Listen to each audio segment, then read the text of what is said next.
Hello and welcome to the Boostara Podcast. I am your host, James. On the Boostara Podcast, we speak to leaders in business and education and uncover the truths and insights from their amazing experiences. At Boostara, we help companies leverage AI to boost growth, cut costs, and gain better business insights. If you would like to learn more about how we can leverage AI for your business, please type the word growth into the comments below, and I'll be sure to reach out. Today, I think we've got a very important message. It's close to my heart, and it's definitely close to Martyn's heart. But I want to put it out there to set the frame. Why should businesses care about the well-being of their workforce, physically and mentally? That's a bit of a topic that we're going to get into with Martyn Pace, founder of Set the Pace Health and Fitness. Welcome, Martyn. Thank you for having me, James. To start, Martyn, whereabouts are you calling from today? So I'm based in Hessel, just outside Hull, and I've got my own PT studio here. So, my own little home from home, so to speak. Brilliant. Yeah, we're not too far away, and close No. close to the running track, right? Close to Costello ish. Yes, yeah, not just around the corner from Costello. Yes, yeah. Yeah, amazing. Yeah, well, we'll talk more on that specifically, but yeah, health and fitness is close to my heart, close to yours, and it should be close to the heart of everyone listening. Business leaders like Martyn. But could you, for those of our listeners that are not familiar with yourself, not familiar with your services, could you just give us a bit of a rundown on yourself and what's brought you to the place you are now with Set the Pace? Yeah, so I've been a PT now for nearly 20 years, I think 17, 18 years now. Starting off at a local wellbeing club at Cottingham Golf Club. Started there as a gym instructor, worked my way up to being a PT, moved across to the kind of the commercial world, working for Nuffield, a bigger corporate gym. Worked my way up from being a basic PT to being gym manager. And then from there, basically, it was that kind of transition point of where do I want to see my career going? Of do I want to focus more down the PT side or do I want to look at being more managerial? And it was obvious that my passion is more in terms of the gym and helping people rather than becoming more of a hierarchical manager and working my way up in a business. Made the decision, I think it was 2016, 2017-ish, set up on my own.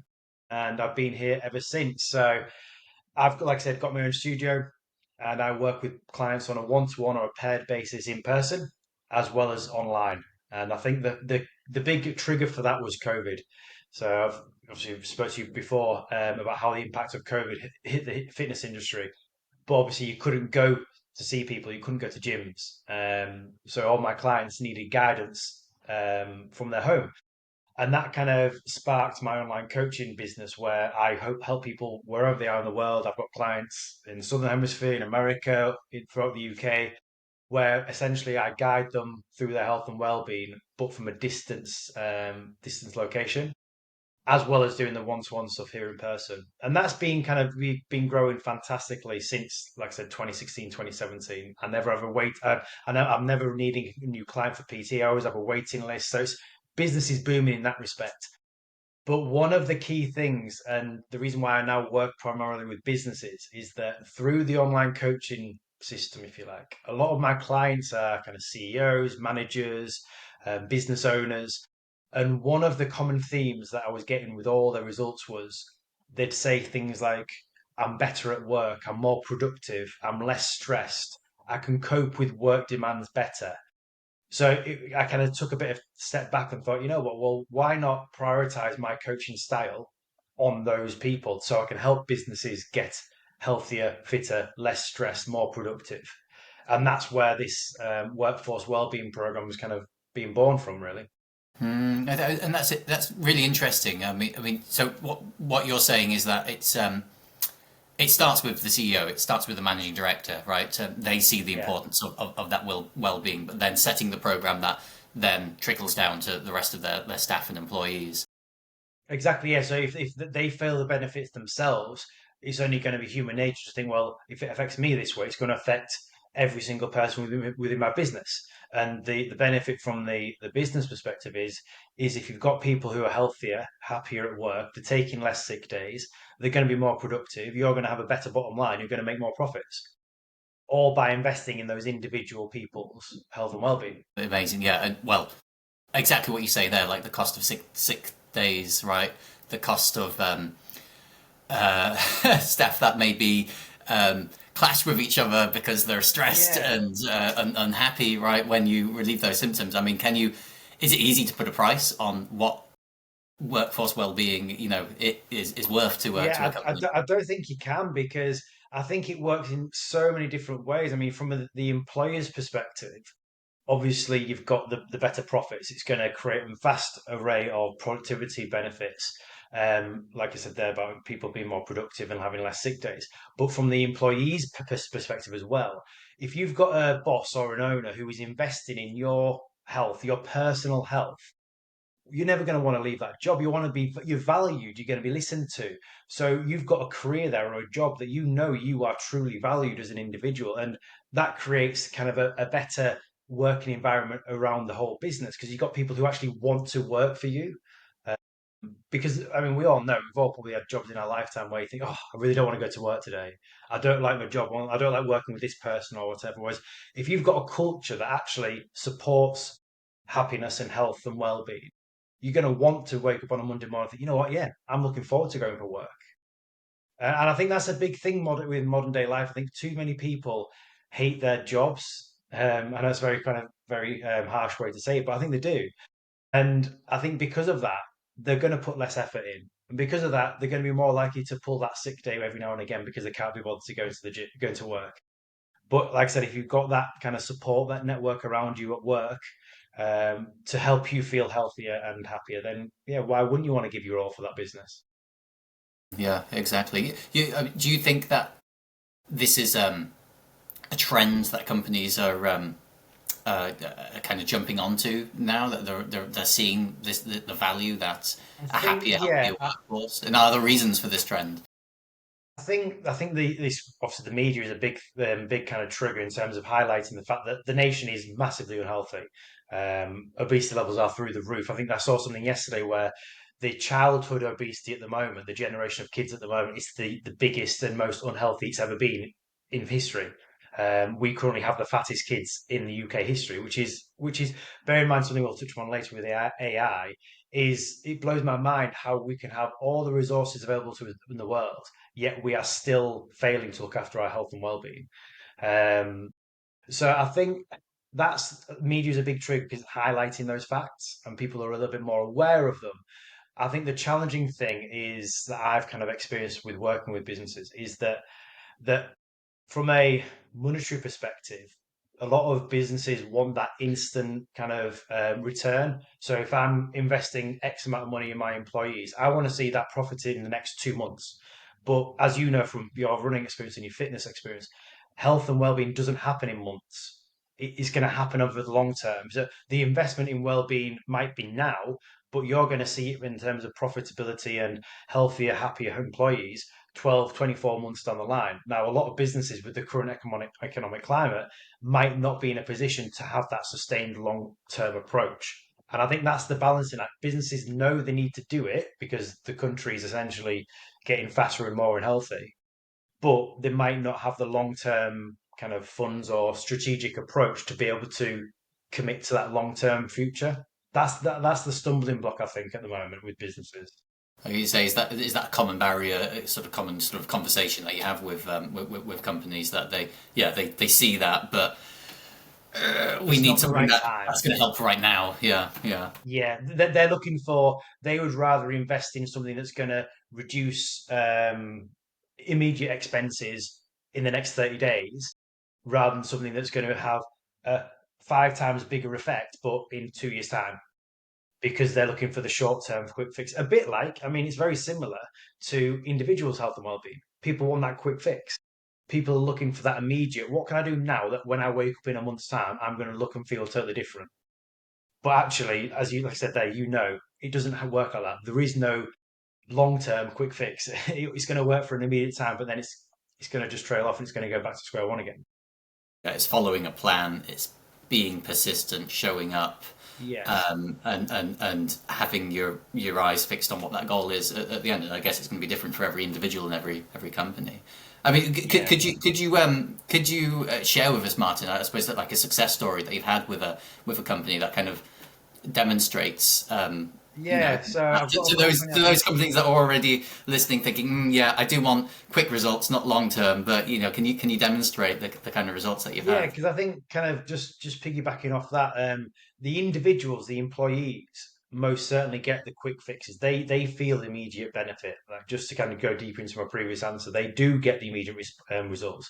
But in terms of the business profitability, that's what's going to take the time because it's going to take time for that culture to embed within the business and for it to become second nature to the entire well-being, workforce within the business. But yeah, quick example of there's a company I work with up in Newcastle, and there's a team I think about 10 or 12 employees, and the average drop in blood pressure across all employees was I won't bore them people with the science of the difference between systolic and diastolic blood pressure, but let's say as a collective, the average drop in blood pressure was I think it was I've got the stats in front of me 65% drop off in total, combining both systolic and diastolic. Okay, so there's 30% drop off in systolic, 35% drop off in diastolic blood pressure. Now, bearing in mind, blood pressure or high blood pressure is the most linked cause to heart attacks, strokes, and stress related illnesses at work,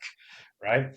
So that is reducing their health risk of their employees by 30 and 35% within a 6 month period, and that's the stats that show that. Other areas they've improved, just looking across. So diabetes risk, obviously, people's weight these days are increasing through the roof.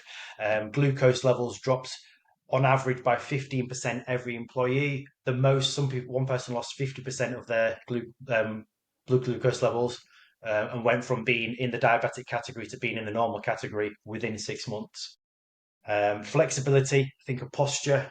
People sat at a desk all day, bad backs, shoulder problems, rounded shoulders, sitting upright. Yeah, I'm a really bad example right now, slouching back in my chair. But um, the average improvement of that was 1,400%, with someone increasing their flexibility. I think it was over 6.5 or 6,400% improved flexibility in a 6 month period. And we've got to think, and this is very short term. Now, to some people, some individuals, 6 months sounds like a long time, but in the grand scheme of our careers, the amount of time we spend in our workplace, 6 months is nothing, right? Mm. So straight away, and they're just there's three. I mean, I'll probably get into the way my program works in more depth later, but every 3 months I do a health check with all my employees that I work with, and we'll cover 20 different measurements. Okay, so there's 20 health metrics I look at. And that's just three of them. I could literally list off every single one of them has had improvements across the board for 6 months, um, for each individual employee, which for me personally, I'm over the moon with. I mean, that's to have 12 people all collectively improving in every single area of those 20 health metrics for me is phenomenal. And yeah, they're improving personally, but the results will prove long term with the business that they're going to be taking less sick days. They're going to be more productive when they're at work. They're going to be less stressed, which then means they can be more kind of positive around the workplace. The results from a business perspective is going to be tenfold on what the individuals have already achieved. Yeah, yeah. That's you remind me.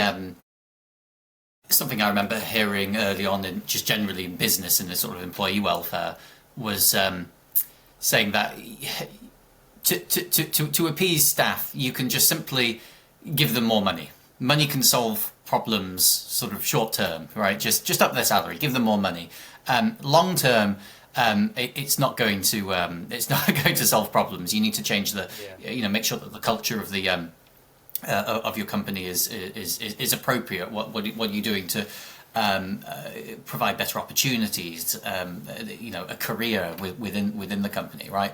But when you look at health and well-being, that's something that you cannot put a monetary price on. And I think that's something that everyone kind of agrees with. Like, if you can live longer, an extra 10 years, 20 years, you can't put a monetary value on that, right? So a Exactly. company that's investing in this kind of program for their staff, for the staff well-being, is absolutely priceless. It really I is, shared yeah. with you on an earlier call, my old boss in China, heavy smoker, heavy drinker, really terrible. But I encouraged him to start running, and it was simply just running across the main road where we were in Shanghai, across to a track, a community track, doing a couple of laps and coming back at lunch break. And him and a colleague, they agreed to come along, and they encouraged other staff members to come along. Albeit, we set off, and within about 50 meters, he stopped to have a cigarette with with one of the colleagues and said, "We'll catch you up." But but that simple act of just encouraging that as a part of the company culture, that affected him. That impacted him extremely positively. He just ran the Sydney, no, sorry, the Sydney or Melbourne Marathon that was about a month ago, and he's been consistently doing marathons, running, and stopped smoking mostly for a good 10 years now. And Yeah. you know, that's a positive impact. That's worth so much, right? And that's just having one employee encouraging them to get moving again. And that's Yeah, one of the things that, because again, through the way I work with the employees, I have constant communication with them on a personal level. It's not just something I speak to the business about. It's actually individually I coach people on their own. And a lot of the conversations I have week to week with people is that having the support of the staff around them on the same journey as them. Yes, they've all got different goals. Some might want to lose weight, some might want to be fitter, some might want to run a marathon, some might simply want to no longer need certain medication. Whatever their goals are, basic kind of health and well-being guidance of such things like drinking more water. And it's got to the point where they've all got one of my water bottles on the desk, and if one of them sees the other one without the water bottle, there's been times where they said, "Hey, where's your water bottle? Come on, get your glass of water down here." And it's that kind of jovial kind of comment that actually is going to spark something. Yeah, good point. I do need to have a drink of water. Whereas if they weren't all invested in this journey together, that person might have well been doing it on their own, but because they know they're in it collectively, they're kind of there for each other as a support network as well. And I think that's very powerful because everything we do in life, the more people we have around us that are on the same kind of wavelength, positive and motivational, it's going to make the whole journey a lot easier. So the collective kind of way I work, as well as the individual programming, in my eyes, is kind of like a win-win situation. yeah, yeah, absolutely. Yeah. And it's like, yeah, I mean, transformational for the individual, and then over time, transformational for the company. You mentioned, you know, you've got clients, you know, around the world. Is this a kind of a program that has you know, a lot of competition? Are there a lot of a lot of other personal instructors that have kind of moved into this field? Yeah, I mean, you've got the big boys. I say the big boys, the corporate standards, if you like, people like Vitality and Bupa, they do their own version of workforce wellbeing, employee wellbeing programs. Um, and they'll offer the basic kind of generic guidance, right? And that's the key word that's different to me is my approach is not generic. Because I coach people individually, I only work with small businesses, right? So a smaller workforce, let's say, I don't know, 30 or less people, right? I can give each person my individual attention, right? Whereas Bupa Vitality, those kind of big companies, they're working with organizations who might have three, four, 500 employees. Now, every single person across there, they get gym access. They don't get gym programs. That's up to that particular gym they choose to go to. They get access. They'll get a health check. Great. But if they don't do anything to improve those areas, what's the point of having a health check? They don't get tailored nutritional advice. They just get general. Put a staff fruit bowl in the staff room. Encourage water drinking. Okay. Try to reduce alcohol. Well, we all know that anyway. Like we know that just from the media. We know those kind of things aren't good for us, but it doesn't stop people doing them. The benefit to or the difference, in my opinion, to what I offer that I don't think anyone else does what I do. I'll be honest. Not to the same kind of intricate level of personalizing every single element is that it's unique. Every single person I coach through this program is coached as an individual, and I don't think there are as many companies or many people out there doing that in that I'm aware of anyway. Yeah, the more tailored an approach that you take, the harder it is to copy that kind of structure. Because Exactly, just yeah, like you because say, it's likes me. of Uber, those things are very generic. Very, yes, they can do it on a big scale, but is it having the kind of impact that you're having? Probably not. Absolutely Yeah. not, because yours is on a much deeper level. And I guess, because you're so tailored in that way, is there is there a limit to how far you can go, how far you can Yeah, I reach? mean that's you could Because argue that's the in an ideal downside. scenario, every company has this, right? Has this Yeah. involved with their company, and has this amazing kind of transformation.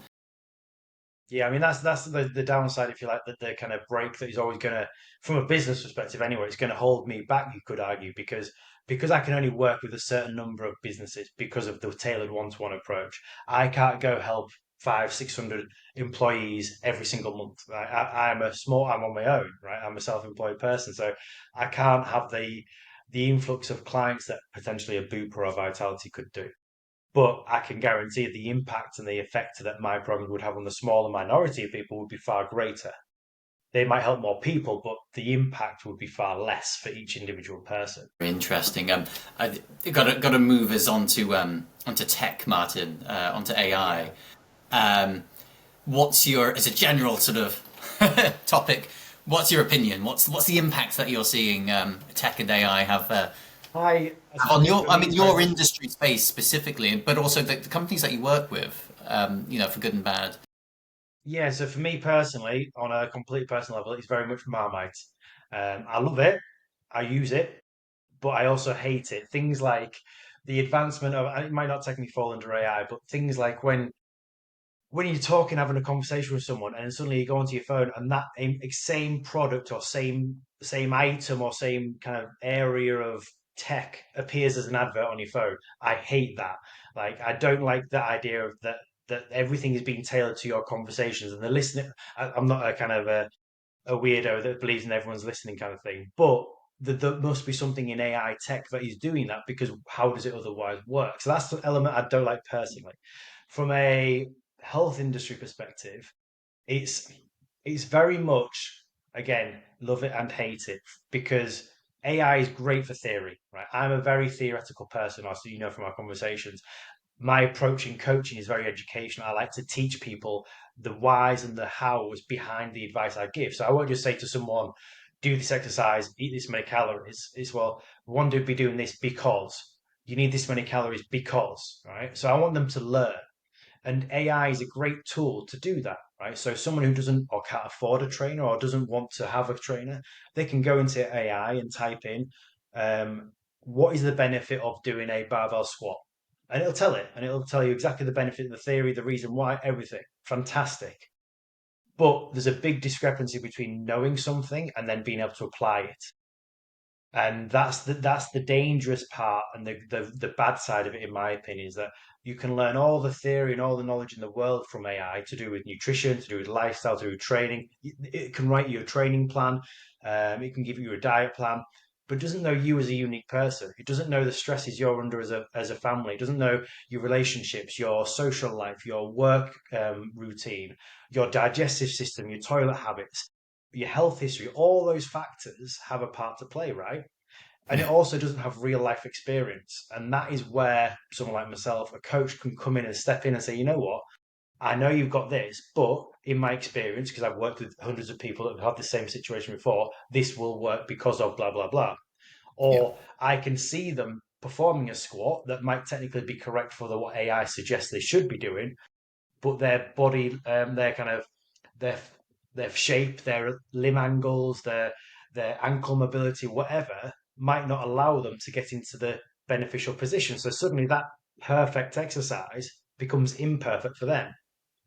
And I think there is that. I always get asked, am I scared to lose my job to AI? But I generally, hand on heart, aren't, because AI cannot do what I do in person.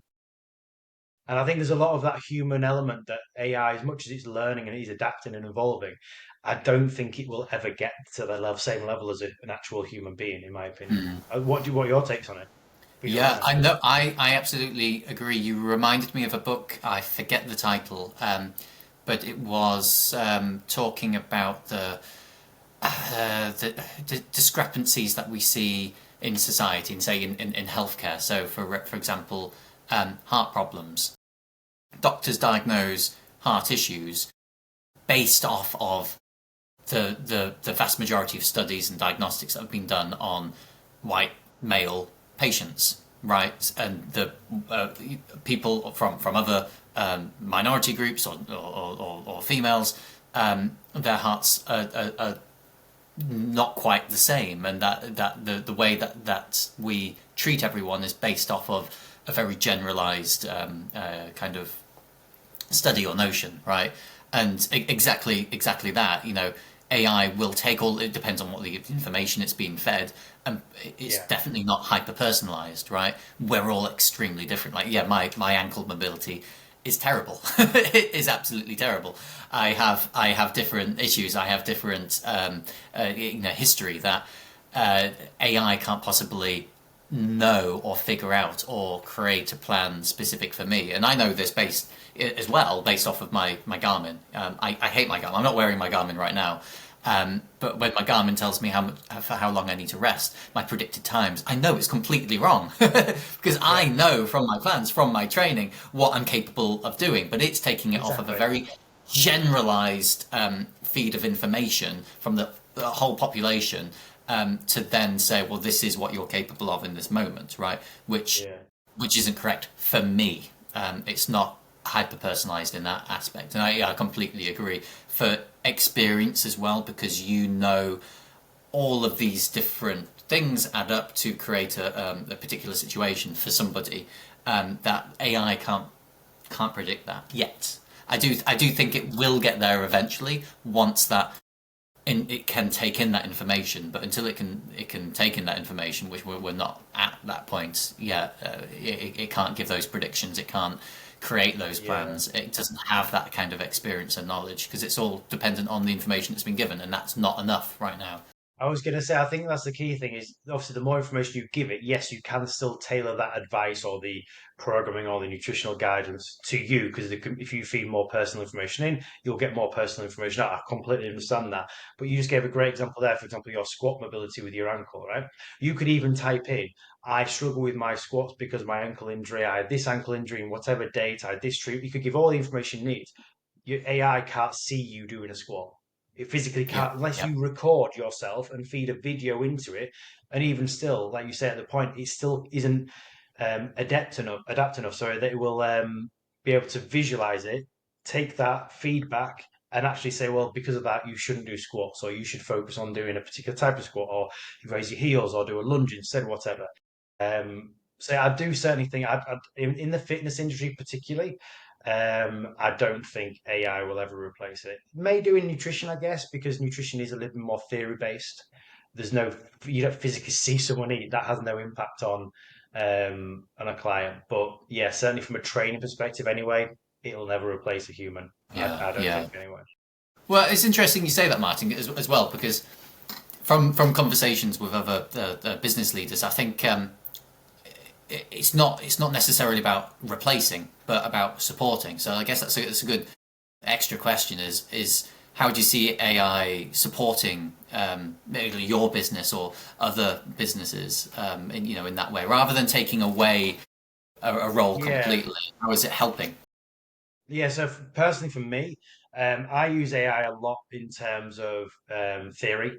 So if anyone comes across and presents an issue or a kind of a previous injury or a particular, I don't know, dietary requirement, I can use AI. And because maybe I've got that extra background knowledge from my experience, I can get a little bit more information from AI that's relevant to that person because I can maybe tap into certain areas within the topic a little bit deeper, right? So I use it from a finding out a bit more about certain illnesses or injuries or kind of issues in that respect. I also use it for as a business perspective to generate ideas within kind of the social media world. So I create talking points, create topics of discussion that kind of allows me to see kind of what's trending, what are people interested in, what's the most common questions about X, Y, and Z, what do people find the most difficult when it comes to training, blah blah blah. But it's not to do with. I would argue my use of AI is more towards the marketing world of my business rather than the day-to-day running of my business. Yeah, yeah, I don't use AI apart from, like I say, looking into someone's medical history that I maybe don't understand the word of, or because like I said, I'm not a doctor, I'm not a physio. I would yeah. use it for that, but I never use AI to program a session. I would never use AI to evaluate someone's technique in the in-person scenario. I would only ever use it day to day to, I don't know, give me an idea for a social media post based on X, Y, and Z. That kind of Mm, marketing perspective. That's how I personally use it the most. yeah. What sort of value have you taken from that? Because definitely, I'm someone who sees your posts and a very well designed, always thought provoking, and you're always posting consistently. The thing for me is I've always struggled. I mean, I'm very new to LinkedIn, which is obviously where we met. I've always predominantly been on Instagram in the past, and it was very kind of visual videos, training videos, kind of those kind of clips. And transitioning to LinkedIn, it was more a case of I knew what I wanted to write about, but I didn't really kind of because I've only been on the platform now for like 9 months. So I'm still relatively new to LinkedIn. It's about understanding kind of the angles of how businesses they want to hear about the impact of well-being. I can't just say to someone, if I if you do my workouts, you're going to drop blood pressure by X amount, and that's going to make you healthier. That approach doesn't work on LinkedIn. So I've used it more to kind of tailor what I want to say. I know in my head what I want to say, but creating it in a way that, like you said, is informative, is kind of to a certain extent, what's the word I'm thinking of? It creates engagement because I'm quite controversial with some of my opinions, Yeah, and well, that's it because I've got creates value, capacity and so. right? Yeah, exactly. That's the Yeah. way, best way of doing it. I have the ideas in my head of what I want to say, and then I use AI to tailor it to create the most value for that person that I'm trying to speak to. There you go. That's the best way of saying it. Yeah, yeah, absolutely, yeah, yeah.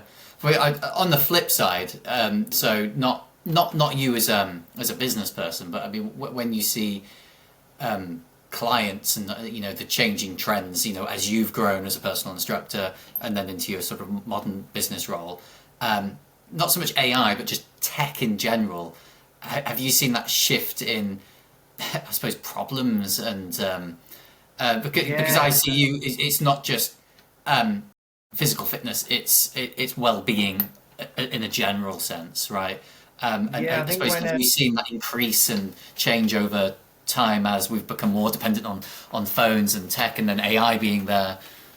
yeah, and I think in terms of the trends, if you like, one that has come and stayed, thankfully, in my opinion, is the ability of tech to monitor workouts. So things like it's just an app on your phone where you can record all your training data. So you put in, I don't know, you did a 500 meters on the rower in 1 minute 25. You did bench press, you did 10 reps at 50 kilos, whatever the numbers might be. You can put it all into an app and it shows you progression graphs. It shows you predicted repetition max. It shows you kind of helps you set targets. And that training tech is very, very, very useful because the average gym user who doesn't have a coach wouldn't normally, before tech, wouldn't know what to do. They would just say, go to the gym and they just repeat the same thing over and over and over again because they couldn't afford a coach who can do that for them. Whereas those kind of tech advancements does make it a little bit easier for them to do. So that's a massive benefit. Um, the negatives, I think, are things like you said there, your Garmin, your smartwatch. I've got one on. I've got a Polar. Okay, people become obsessed with numbers. They think they're correct 100% all the time, right? And don't get me wrong, I have my moments where I'll say to my wife, "So I slept awfully last night because my watch says I did," and she'll say, "You were snoring your head off all night long, right?" So her argument is, well, I can't have slept poorly because I was literally asleep all night long, right? And I'm very much adamant. Sometimes I think, oh, my watch is 100% right. I sometimes flicker back into that mode, but I'm also a realist that it's a number on a screen. It doesn't know everything about you. And like I put a post out not so long ago, actually, I think on LinkedIn saying like there's so many people that will change what they train or how hard they train or whether they train at all based on their readiness to train on what their watch says. So if they say you need more recovery, they won't go to the gym, even if they feel fantastic, because the watch says so. And I'm like, surely you've got enough of a brain cell to know that you know your body better than your watch does, right? The tech We is there can, to help and support. You said it yourself there best earlier. You said tech should support you. It yeah, shouldn't tell you what to do in the fitness yeah, world. yeah, yeah, And I think, yeah. like, again, I'm not a runner per se, but having tech on your watch to tell you your average pace for a distance, I'm sure, I imagine is really beneficial for you. Mid race, if you can say, oh, I know I'm averaging this pace, great. It's a great tool. But you wouldn't then use it to say, oh, well, it says I'm not ready to run 5 miles today. I better rest today. You'd still go and Mm, do it, right? Because you know yeah. your body better than a watch does. Well, I think that's perhaps the danger because we can very easily become statistic obsessed. I think in every sport and in every actual fitness goal, right? Whether it's you're checking your weight every day, you're checking your stats on your diabetes, you're checking your readiness to train, you check anything. We can become obsessed with the stats, and that Yeah. can sometimes leave us in a bubble, which then that's in conflict with what you're saying. It's fitness and well-being, right? But if our well-being is attached to the numbers on the screen, the statistics, then it's it's in conflict. We should be linking in with how we feel, right? More Yes. so, and always Yeah. remembering that it's fitness and well-being. Yeah. Yeah. And I think that's again going back to the question before is how does AI impact a coach's role, a coach's job? Is that's where I'm the second layer of feedback. Right. So the client might message me and say, "Oh, I slept awfully last night. I'm under prepared to trade today. Should I do my session?" I look back at their actual stats from my perspective. I say, actually, yeah, you're fine. Don't worry.